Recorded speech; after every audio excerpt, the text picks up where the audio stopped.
Okay, that was Costa Rica. And then this one is El Salvador.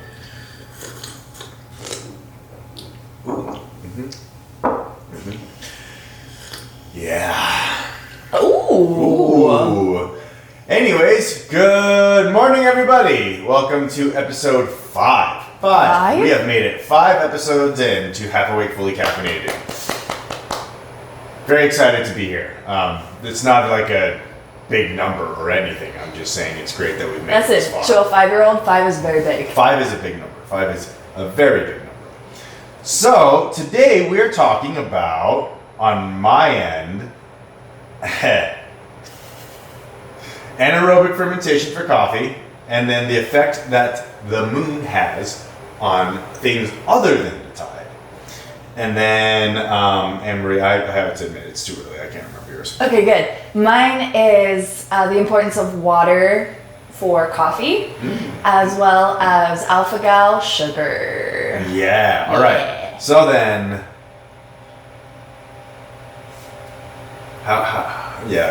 rock, paper, scissors, No, you won that time. Yeah, I know. What Which does that is mean? just odd. I get to choose. It's because I knew that you always choose rock. I always choose rock, but you chose scissors somehow. I literally chose scissors so that you would win because I always win. I don't think that was the case. I genuinely... Okay. You're not handing me anything here, you know? I'm not taking charity. Believe what you want. I'm shutting that door. Oh, yeah. That dreaded ice machine. Or, no, refrigerator. Or just ambient noise. Ambient noise. Ambiance. You go first. That's what it means. Okay. Because I guess whoever wins rock, paper, scissors, at least lately, they decide who. Okay, yeah. Would you like to learn about alpha-gal sugar or coffee? Coffee. Let's save the coffee for after. Let's go alpha-gal. We're switching it up. Alpha-gal sugar is a molecule, a sugar molecule found in... You know, we're going to want to time this too. You're right. I'll stop. Pause! No more. And go. Okay, alpha-gal is a sugar molecule found in most mammalian mammals. Mammalians. So basically, if it has 4 legs, there's a chance that it can have it. Animals like cows, pigs, sheep, venison, all that fun stuff, but not humans. Humans don't have it.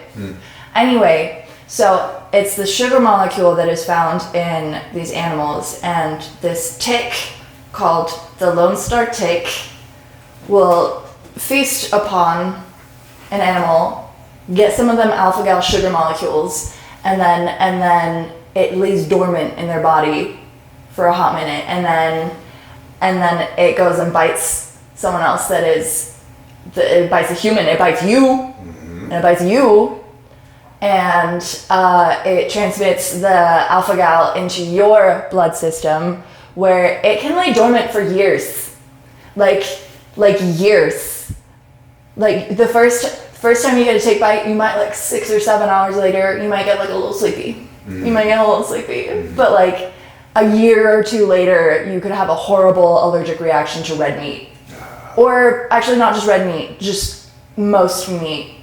So pork, lamb, beef. Basically anything, unless it's a fish or a bird, it's a risk. If you were a fan of the Liver King and you were eating any of the things that the Liver King was telling you to eat, you probably can't eat it anymore. If you've been bitten by the Lone Star tick. Yeah, and I spiraled. I looked into ticks. I don't like ticks, is the summary of that story. They're arachnids. Did you know the ticks are more spider than bug?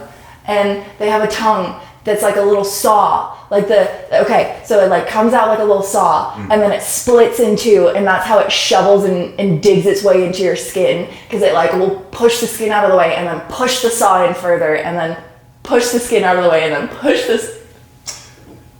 Yeah, it's disgusting. Plus, ticks can jump pretty much over if they were the size of a human, they could jump over the Empire State Building. They're tiny. Yeah. They're the size of poppy seeds after they've eaten blood for the first time. Absolutely. But let's stay on alpha-gal. Alpha-gal. So why? Why does that happen? Why do you all of a sudden become allergic to alpha-gal? Because it's a reaction to the carbohydrates, something like that.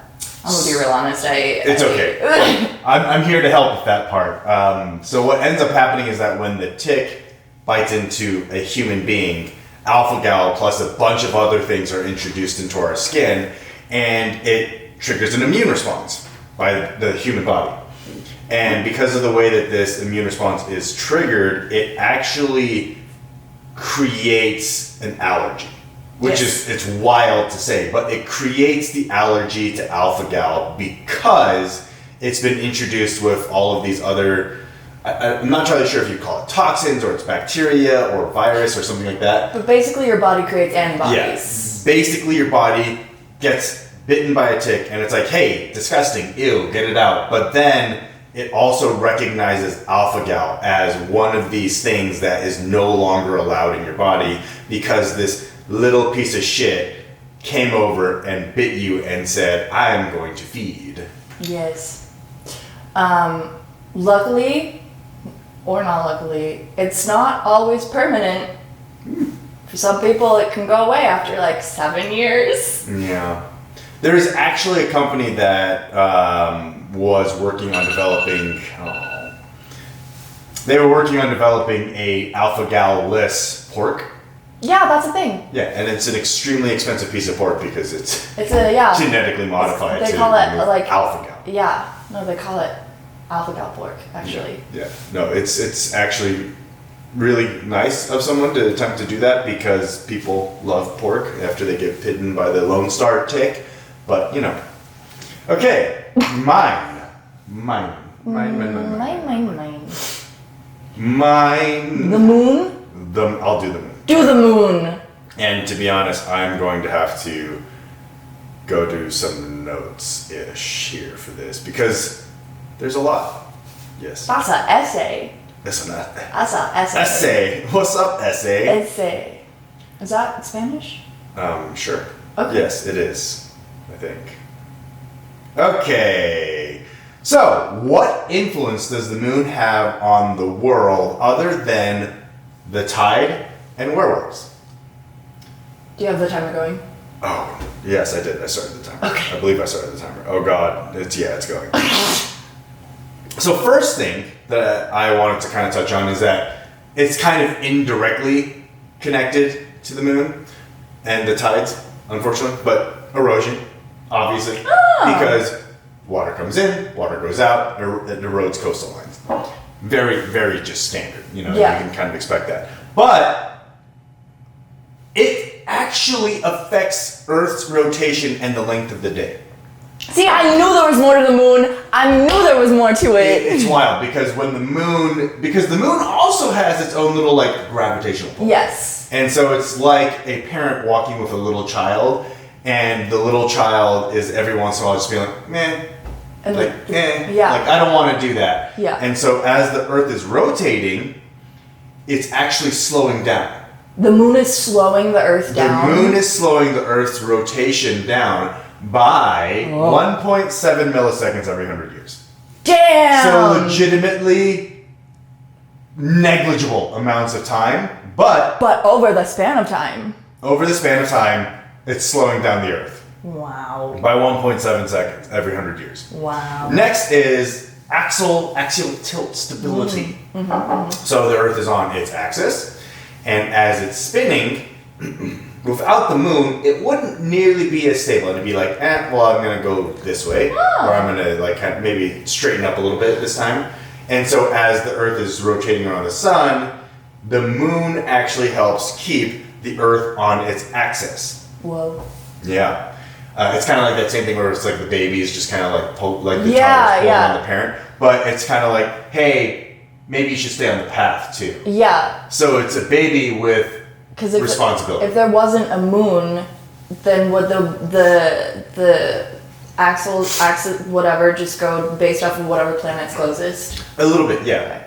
There would be cosmic entities affecting the axial tilt stability of the Earth. Animal behavior. So migration patterns by birds. Let's see, what else was there? Birds and marine life and other types of migratory animals, they follow the lunar calendar.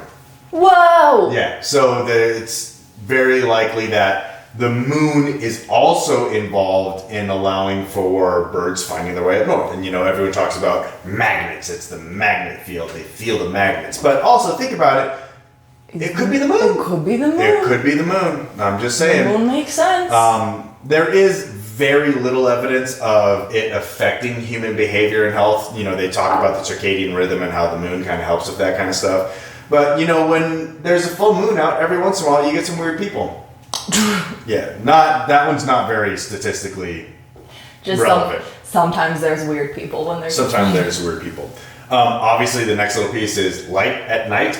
Yes. Very easy. This one I thought was very interesting. It's Earth's crust deformation. So similar to the way that the moon affects tides, yes, it also affects the Earth's crust. This one is very much smaller. Like you're not able to see this day to day. Oh, I want to know about the crust. I'll finish it. It's a pretty quick one. But it causes slight deformation called earth tides or solid earth tides. And although it's small, it can be measured by very precise instruments. Wow. Yeah. The moon does wild shit, bro. I love the moon. Moon. Yes. Good moon. Hello, moon. Or good night, moon? Good night. I don't know. Good night, cow. Good night, spork. I don't know. Spork. I don't know. That one was a wild That one. was a wild card. Okay, cool. So, we'll jump into the next subject. Water and coffee. What are you doing with your coffee? What are you doing with your coffee? And Okay. it started. So there's two main components that you need to pay attention to when it comes to your coffee or your water quality. And it can be predominantly, most of it can be measured in your ppm, thank you, parts per million. And it's just the parts of like particles, minerals, all chemicals, all that stuff per million. How much of the million parts of the water is the minerals and stuff. Two things that you're focusing on for the ppm, which, by the way, according to the SCA, Specialty Coffee Association, is about 150 ppm. So there's two factors. There's the minerals, like the metals, basically the minerals, and then there's also the alkalinity,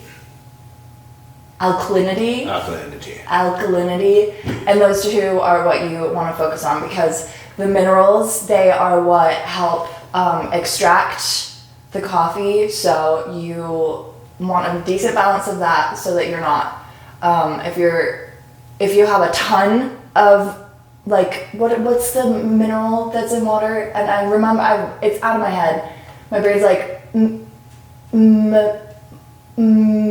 zinc, magnesium, thank you, magnesium. Magnesium, it helps with the absorption and the extraction. So if you have a bunch of magnesium in the water, it's going to extract so much of the coffee flavor, and it's going to extract too much, some may say.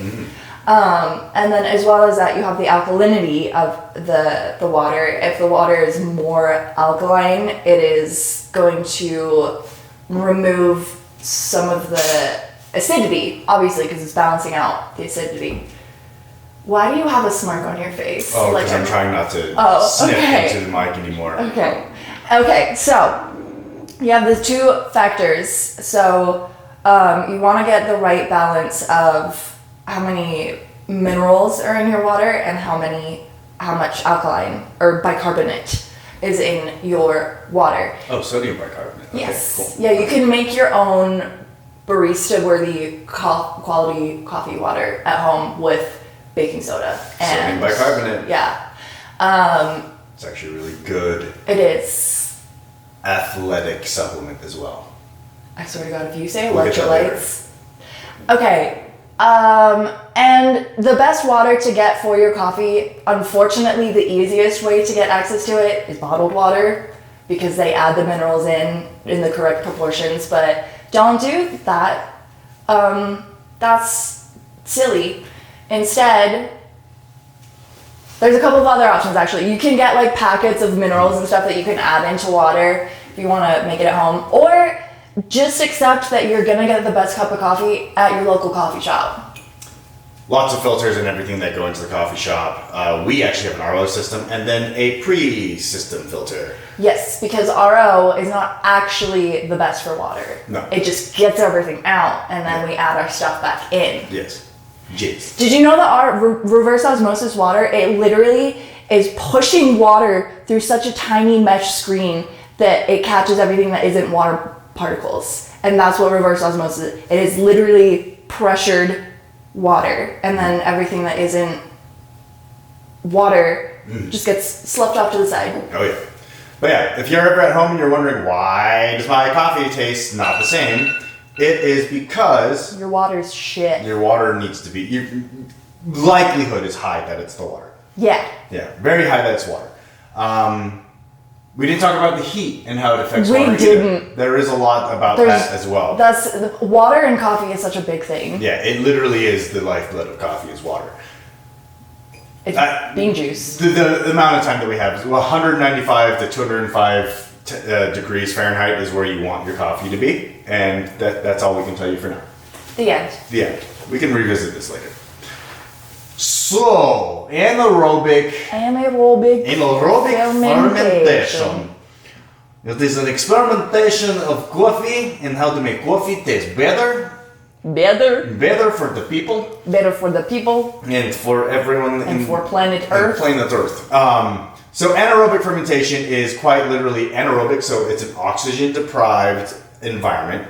And fermentation is allowing for the coffee in this oxygen-deprived environment to ferment or create alcohol. It's taking the steps towards becoming alcohol, depending on how long you leave it in there and the type of yeast and so on that you're using. But the process itself is you have all of these cherries that you've gone out and picked, and you put it into a massive vat, you shut it, and then you pull out all of the air, oxygen, the O, the big old O, and then you add in a CO2, you add in carbon dioxide, and you are creating an environment where there's not oxygen, specifically because you don't want to create the wrong type of bacteria, because then it's just rotting versus fermenting. Right. And so the process, you can add in yeast, you can add in a bunch of other items, and the type of yeast that you use, the type of liquid that you use, the type of gas, CO2 versus nitrogen, that type of stuff that you use will all affect the process, along with the temperature that is maintained while it's in this fermentation tank. It can be about 24 to 48 hours is the usual approach for anaerobic fermentation, but there are some people that have gone even longer, and it can be weeks. It depends on the type of process or the beneficio or the processor. And the result is you have a coffee that has been chemically changed, more sugars, more acidity. Usually there's lactic acid, malic acid, those types of things are being created in the coffee as it's fermenting. And it creates a very bright, acidic, fruity, and delicious coffee. And its mouthfeel is also usually affected. Usually it creates a little bit more of a creamy, delicious type of situation. So that is how anaerobic fermentation is done. It's a little bit more costly because obviously you have to create the environment, and then along with creating the environment, you have to manage it and make sure that the temperatures and everything are staying the same so that it doesn't rot and turn into certain different types of things. But the interesting part is that it might be more time intense, but there is some argument to say that anaerobic fermentation actually is a little bit more of a sustainable process because it uses less water than a washed process or a natural process. Well, maybe not a natural process, but a washed process for sure. And then along with using less water, it actually adds to the lifespan of the coffee because it's creating more molecule or more things that help it preserve itself. And so if you have an anaerobic coffee, the likelihood of it staying shelf stable for a much longer time in the green form is much higher than just standard washed or natural coffee. Fascinating. Yeah. And I think that might be it. That might be it. Did you find any place, like, is there a specific place that does anaerobic fermentation more than others? Like, that's a really good question. I did not actually look into that, but it is a very new process comparatively to all processes throughout the world. And as a new process, it is quickly being adopted through different countries and regions and origins and whatnot. Cool. Do you remember that Burundi that we had? Yes, it was. It was a raspberry chocolate cake. Raspberry dark chocolate brownie. Oh man, God, it's so it was good. really good. We only really had it for so long, and it could have lasted so much longer. That should have been one that we actually put into a wooden vat or barrel and aged, because that probably would taste really good. Yeah, but cool. That's the topics. We've discussed it. If any of you guys have additional questions or want to know more about one of the topics that we've talked about, again, please comment or email. Please let me share my horrifying information about ticks, because I know too much now. We can talk about ticks. We can talk a little bit more about anaerobic fermentation. Water. The moon, and how it affects the water that you're using to brew. Oh my god, do you think moon water would make better tasting coffee? I think if you believed in it hard enough, yes. I'm gonna experiment. It's called a placebo effect. Yes, it's called not real, but I'm gonna experiment. Yeah. All right. Cool. So let's get into our next topics. My topics today are going to be brought to you by ChatGPT. That's cheating. Is it? I don't know if it's cheating. You can't think of a question, so you go to ChatGPT. A little bit, because I am actually experimenting to see if ChatGPT can give us a topic that is actually more interesting. Yeah. Okay, I'm ready. ChatGPT. Are you doing ChatGPT? Oh yeah, you're doing mine? No, I'm just writing down your questions so I remember them.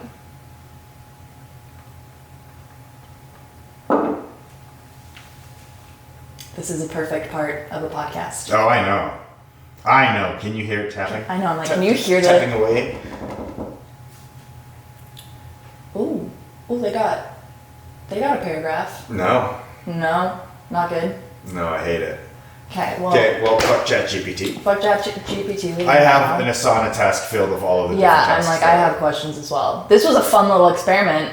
Actually, I cut it off too soon. I didn't realize that it had. Still going. It's still going. Are you gonna let it? My God. What's just one of them? What are we looking at? All of these kind of suck though. Do-it-yourself coffee brewing techniques, home roasting revolution, sourcing specialty beans. Ooh, actually that is a really good question. What makes specialty coffee specialty coffee? What makes special coffee special? But more importantly, how does somebody determine if they're buying specialty coffee? Say if you're at a grocery store. I do believe that if you see that it's fair trade and organic, that is the best and most accurate way of... There's a lot of passive aggression in that one, wasn't there? What are you talking about? How to figure that out. Cool. My question to you about coffee is, we had it in the shop a while ago, and I don't remember what it's called, but it's the cat poop coffee. Oh. Tell me everything about that, like why it tastes good. Why? Or if it tastes good. Oh God, I want to learn all about the cat poop. It's called anaerobic fermentation in the colon of a cat. Well, don't listen next week, you guys. I'm kidding. There's more information. Cat caca poo poo. Cat caca poo poo. Caca poo coffee. Beautiful. And why is it expensive or good? Or good. Okay. Damn Siri, just making me seem like a stupid idiot when I'm typing these things in. Yeah. Okay, non-coffee question. Ooh-wee. I need to digress from science, I feel like, because I continually and actively approach science too often in our conversations. Like, Listen, you go for science, I go for whimsy. Whimsy. Whimsical. My question is sciencey, so. Yeah, so maybe I need to switch it up a little bit. How about you ask me your question really fast, and then I will see if I've got a good too heavy science question. Okay, my question is, so the Earth's core is hot, right? Mm-hmm. How is it continuously and constantly hot without the input of energy? That is against the laws of thermodynamics. How is it staying hot if it's just itself? Without input of energy. Yeah. That's a really good question. I know. That was from your dad, wasn't it? Shut up. It was from my dad. Hey, number one law of thermodynamics. Yes, I remember our conversations. Yes. Okay, I think. This is hard because science is kind of the questions that go through my brain, but I think. Let's talk about. I'm on the edge of my seat. Oh my gosh. Nothing? No, I have something, but I'm not. What is it? And if it's bad, I'll say no. Okay, so there's 6 pillars in Japanese culture Okay. that contribute to a more fulfilling life. Okay. And the first one is called Kaizen, which is Kaizen. And I'm wondering if we take a approach of addressing these 6 pillars. We can alternate back and forth. It's not like you have to. Okay, so I look at Kaizen. Yeah. And And then- then okay. the next one will be me. And then talk about Kaizen, what it means, why it's Why. important, and then, Cool. dig into it a little. I like it. Cool. So that covers our topics for next week, which was, holy dick, how did I forget? Holy dick. I'm gonna be honest, I don't think I've heard that one before. You haven't heard of holy I've dick? not heard of holy dick. Yeah. It's mostly because, okay, I've got cat cockapoo, and then earth core. And I've got Kaizen and special coffee is special. Special coffee special. Okay, don't forget to join us next week. Goodbye. Goodbye. Oh, and don't forget to subscribe, like, comment, do All of that whatever. Verbally listen, abuse us online. verbally abuse us. I Yeah. swear to God, if no one abuses us by the time we're at episode 10, we I'm might gonna have be kind of upset. done badly. Yeah. Bye.